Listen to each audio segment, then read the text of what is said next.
अकोल्यात चायना मांजा बंदीसाठी जनजागृती, नियमभंग करणाऱ्यांवर कठोर कारवाईचा इशारा.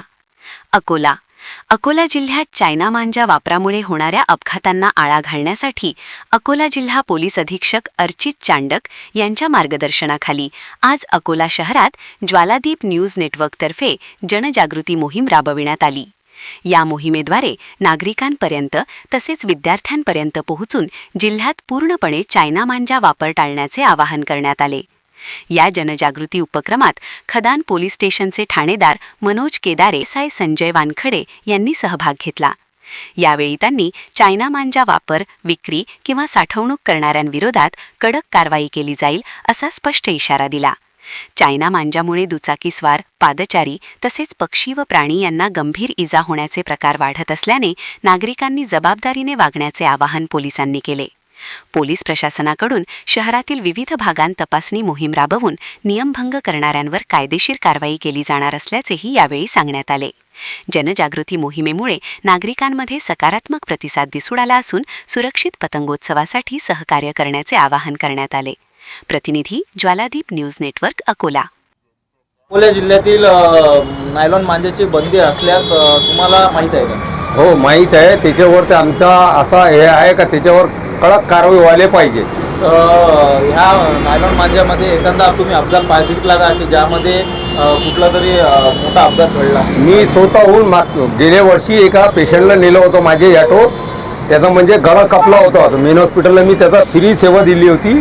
त्याला ॲडमिट करेपर्यंत मी थांबलेलो होतो. पण असं तुमच्या कुठेतरी प्रभागात म्हणा किंवा अकोला जिल्ह्यात असं कोणतं ठिकाण नाही का तर तुम्हाला की जिथं मांजाची विक्रेता होत आहे? नाही, ते तर आयडिया नाही आहे. बाकी ते माहीत पडली मी तुम्हाला कन्फर्म इन्फॉर्मेशन देणार. मला हे असं कुठं पोलिसांकडून कळवण्यात आलं आहे की जिथं मांजाचा व्यवहार दिसला तिथे कोणती तर क्रमांक किंवा काही ह्या क्रमांकावर फोन लावून तुम्ही ते संपर्क करू शकता? आतापर्यंत ते लिस्ट नाही आली आमच्याकडे. आली ती याच्यानंतर आम्ही कॉन्टॅक्ट करणार. जिससे कहानी हो सकती है ऐसे ये अपने चलते तो कोई लोग अकोला में मर गए हैं, उसके गले कट गए हैं. कोई पशु जो है उनके गले कट कर वो मर गए हैं. तो नायलॉन मांजा अच्छा है या खराब है? वो खराब है.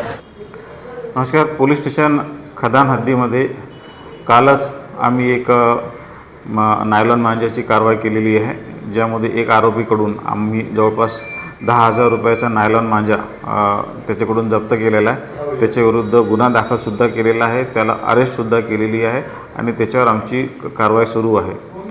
या अनुसरूनच मी सर्वांना आवाहन करू इच्छितो की माननीय उच्च न्यायालयाचे आदेश आहेत. सर्व ठिकाणी नायलॉन मांजाला बंदी आहे. नायलॉन मांजा हा अतिशय घातक आहे. मनुष्यांनासुद्धा घातक आहे, पशुपक्ष्यांनासुद्धा घातक आहे. अनेक त्यामुळं जखमी झालेले आहे, काही मृत्यूसुद्धा पावलेले आहे. त्यामुळं नायलॉन मांजाचा वापर आपण करू नये असे मी आवाहन करतो. कारण जो कोणी नायलॉन मांजाचा वापर करेल, जर तो 18 वर्षाच्या आत असेल तर त्याच्या पालकांना 50,000 रुपयेपर्यंतचा दंड आहे. जर पालक असेल, जर तो प्रौढ असेल आणि तो जर का नायलॉन मांजा वापरून पतंग वगैरे उडवत असेल तर त्यांनासुद्धा 50,000चा दंड आहे.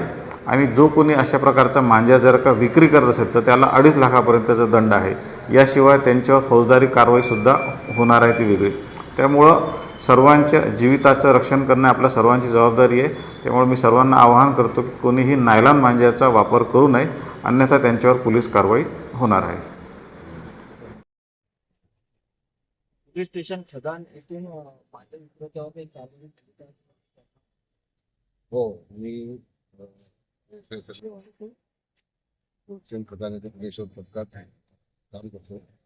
मी पोस्ट परिसरामध्ये मांजा विक्री व मांजा साठवून ठेवणाऱ्यावर कारवाई करण्याकरता माननीय एस पी साहेबांच्या परिमाण काम करीत आहोत. आम्ही काल दिनांक काल पोस्ट परिसरात त्या कारवाई करण्यात आली. त्यामध्ये एक आरोपी अटक करून त्याला मान्यला नजर केले होते आणि तो सध्या जेलामध्ये आहे. त्यामध्ये आम्ही 10,000 रुपयाचा अंदाजे आणि अशीच कारवाई आम्ही सर्व पोलिसांना हद्दीत करणार आहोत. माझं सर्व नागरिकांना चॅनलद्वारे सूचित करण्यात करतो की कोणीही अशा प्रकारचा मांजा आहे त्यामुळे जीवनाची खात होती किंवा कोणाला इजा पोहोचेल असं माझ्या कोणी वापरू नये आणि कोणी वापरल्यास आम्हाला ताबडतोब माहिती द्यावी असे मी त्या चॅनलद्वारे जाहीर करू इच्छितो.